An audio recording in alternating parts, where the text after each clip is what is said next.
Hello and welcome to the Superposition Guys podcast. My name is Yuval, and my guests today are Daniel Porat and Professor Emanuele Dalla-Torre of Quantymize. We discuss their work in quantum optimization and hybrid quantum classical algorithms. Daniel describes how the company focuses on real-world optimization problems in industries like energy, e-commerce, and scheduling, leveraging quantum computing to enhance efficiency. Emanuele describes the company's core algorithm called Efficient Correlated Optimization, which significantly reduces qubit requirements for solving complex combinatorial problems. We also covered the evolving quantum landscape in Israel, the potential for commercial quantum advantage today, the balance between publishing research and maintaining competitive business strategies, and much more. We hope you enjoyed this episode. Hello, Daniel. Hello, Emanuele. Thank you so much for joining me today. Hi, Yuval. Thank you. So, Daniel, who are you and what do you do? I'm currently managing Quantymize. In the last 2 years or so, we started to establish this team of experts from quantum computing, AI, machine learning, and industry experts. To build our main goal is to build algorithms, access, and quantum advantage for quantum computing. These are our main goals. We've been working for about 2 years now, and I believe we have a very nice achievement, developing algorithms and looking into the industry needs, and have some very nice POCs and others achievements. And Emanuele, who are you and what do you do? Okay, hi. So my name is Emanuele Dalla-Torre. I'm a professor of physics at Bar Ilan University, close to Tel Aviv. And I've been working in the theory of quantum many-body physics since my undergraduate or since my PhD.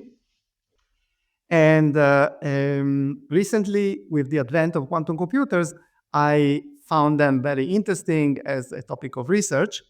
And a couple of years ago, Daniel came to me and said, well, do you know how to use quantum computers? Maybe you can teach me and solve all optimization problems at once. And that's how Quantymize was started. So we haven't solved all the problems yet, but we are making very nice advance. Is there a particular type of problem or problems that you are focusing on to begin with? Yeah, I believe so. So that's a good question, because this is what we ask ourselves, in the first months. Can really quantum computing can solve all of the optimization problem, or what kind of problem can we solve? And we end up with 5 guidelines. What kind of quantum computing optimization problem we can solve?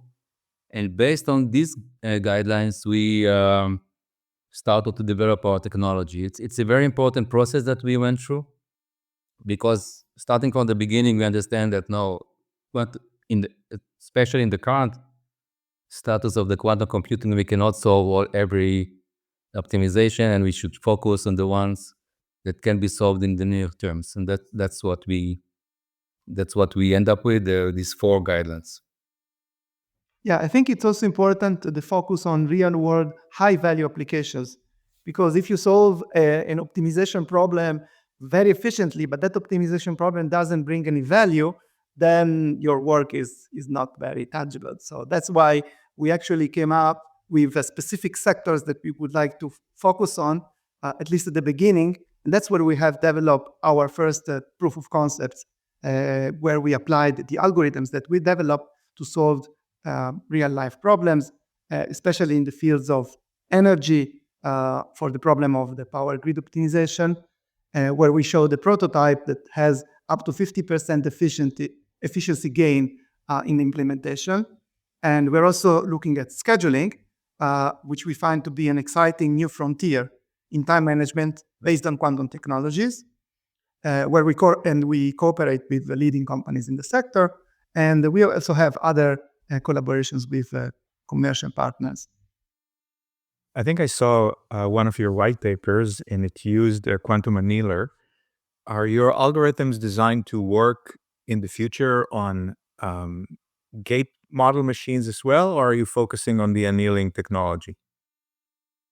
So the big challenge is really to take the real life problem and translate it to a model, for instance, the Kubo model that is applicable to quantum computers. Now, the specific way that that model is then solved, whether it is an annealer, whether it is QAOA, or even an efficient simulator, that's not the focus of our company. I mean, we are actually taking it, we are quite opportunistic. We're taking advantage of all these technological advancements in the solving of the Kubo problem itself, but then we are bridging that gap, which is taking the Kubo and translating it into a real life problem that has value. So the ultimate technology that is used is not very important, and what we are doing, I would say, is generic to all those technologies. And Daniel, I'm curious, how large is the company? I think you mentioned it's about 2 years old. How many people? Where is the company located? Yeah, so we are located in Israel, Tel Aviv, mainly. But we believe that this ecosystem in Israel is fantastic for this kind of company. We have 10 hardware companies developing quantum computers and facilities and stuff, and other software companies. And the ecosystem here is good because we have very access, simple access to potential customers and POCs, and everybody knows everyone. So the ecosystem here is excellent. So and then we have our team is built from experts, as I said, from quantum computing, machine learning. Part of our solution is based on taking the data from our customers, doing some machine learning kind of processes, and after that introducing to our algorithms. So we have AI and machine learning expert, and part of our solution is to understand the problem. So for every problem that we are trying to solve, we have an expert or experts. So it's very important for us to understand the problem into the details, and once coming to our customers with some kind of solution, it's a real life problem solution, not an academic one. Tell me a little bit about the business model, if you could. Some companies do more of a project by project basis. They come to a company, they come to a customer and try to solve a particular problem. Others sometimes offer an API for, give me a scheduling problem and we'll give you a solution. How does Quantymize prefer to work? Yeah, so if you remember, our 3 objectives were algorithms, access, and quantum advantage. Access is part of our technology, is an important part. We believe that, and our vision is that any kind of data analyst or non-quantum expert that would like to run some kind of optimization problem or any kind of problem in the quantum computing, he could do that. So with our platform that we are building, we're going to give access to these kind of guys that will have the ability to run, optimization problem and other problem directly into the quantum computing without any kind of middlewares. And this is our main business model, providing the platform, algorithms, and access directly to the quantum computing. There's a famous tech CEO that said that quantum is 20 years away. How soon do you think customers can get true commercial value besides the research interest from quantum computers? We can tell you that our current prototypes and POCs shows that we can add value to our customers today. Now, we're not saying that it's like a 100x value, like the quantum computing vision, but using hybrid kind of solutions, meaning using smartly the quantum and the classical advantages, we can add value today in a specific problem, as we said, that we can show that these advantages are valid, and we expect in the next year, this year actually, to have even revenues based on this technology, and that means that we are adding value today to our customer. Emanuele, what can you tell me about the algorithm? Has it been published? Is it about efficient encoding of a qubit problem, or is it broader than that? Yeah, thanks. So actually, there is uh, a there is a fight between Daniel and myself, because after all, I'm a professor of physics and I want to publish everything I do. Every time I do the smallest thing I want to publish, and Daniel is much more business oriented. By the way, this is actually one of the strengths of our company, that we have people coming from really different background, and that really helps us thinking out of the box. So that's why I like to work with Daniel and with all the other people in the team. But so no, we haven't published it. It's there. I mean, if I could share my screen, you would see the paper already. We almost did the submit button. But what it is about, so what we did, our main structural algorithm, we called it ECO, Efficient Correlated Optimization, and it allows to solve a specific combinatorial problem called the multi-constraint knapsack problem, which is actually a model that can be helpful for you for solving a broad range of combinatorial problems.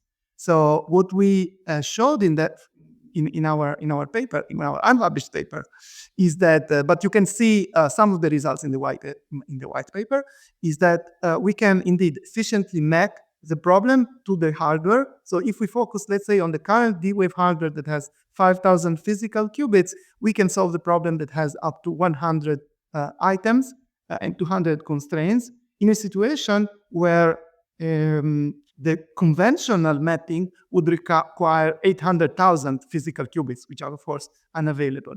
So So I can add that our focus when we are building this algorithm is our four main objective. One, minimize qubit requirement. Streamlining quantum circuits, meaning decreasing the number of layers in quantum algorithms.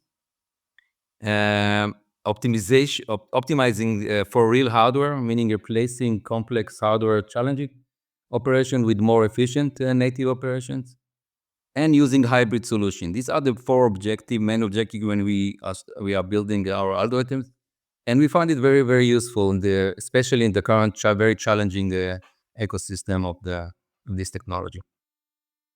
How generic is the algorithm? I mean, you mentioned a certain type of problem, but when you go to every customer, do you have to redo the algorithm to match their particular constraints, or is it as simple as, here's a qubit formulation, now make it better? So I would say that it's midware between the two options that you gave. So what we are doing is to solve a few specific classes of problems that can be mapped efficiently. So I cannot claim that we will have a panacea that will solve every problem at once. But what I can say is that give a specific type of problem like scheduling. So that's something I know how to map efficiently, or the knapsack problem I mentioned before. That's one example. And in fact, if you look at the community of optimization, they really work in sort of, they have classes of problems. And if you know how to address each of them efficiently, or at least many of them efficiently, that will bring value to the companies. By the way, we also combine quantum optimization with classical optimization. So if you come to us, you will also get the best classical solutions. And that's very important for us, because we all the time benchmark what we do with classical solutions. That's actually a critique I would have to many of our to the other companies, where they show a result, but actually they compare it with like a random solution. No, actually you should compare it with a good classical solution and show that you are at least as good as that. And that's what we do as a normal routine. Daniel, maybe you could share some information about the POCs that you did. I mean, even if you cannot disclose the specific name of the customer, maybe the type of customer and the type of problems that you were able to address. Yeah, sure. So as Manuel said, our basic algorithms is the echo. It is a structural one, and based on echo, we had an international kind of cooperation to implement it in e-commerce kind of solutions. Meaning you have the question in e-commerce. One of the question is optimization question is what kind of menu you're gonna show your customer based on hundreds or thousands of parameters, and so this is a hard kind of problem. And what we do, we implemented this kind of eco solution into this problem. Other areas that we are working on is the energy, power grid energy. In the last years, renewable energies are coming in. A lot of them, all kinds of energies, and there is a kind of batteries that you need to charge and recharge on times, and it's a hard, and you have of course the limitation of the lines. So in general, it is a very, very hard problem, optimization problem. It's involving a lot of money, and we successfully developed some kind of solution that prototype, we can call it right now, that can we can show that 50% of some of the parameters can be saved with this kind of solution. Scheduling, we are into this too, and we are doing services too. I must say that R&D collaboration with, especially with kind of security kind of industry on the clustering problem. I think you said that you've been CEO for about 2 years, and I don't think you were in the quantum field before. How is the quantum market different than what you expected it to be? Now that 2 years into it, what can you tell us about the difference between your expectation and reality? Yeah. So yeah, I've been in the edge of the technology almost all my career. In '99, I was in Intel. I worked in Intel for about 12 years. And in '99, my manager asked me to, implement some kind of technology called the internet into the operation of the companies. And nobody wants to work with me because nobody believed in that. It was too slow, too I don't know, whatever. So I've been in the edge of technologies all my careers in Intel, and later on in a company called Lyra Technologies that I managed for about 10 years. They did optimization for semiconductor. So optimization and implementing technology for optimization was most of my career. And now I understand that quantum computing is the next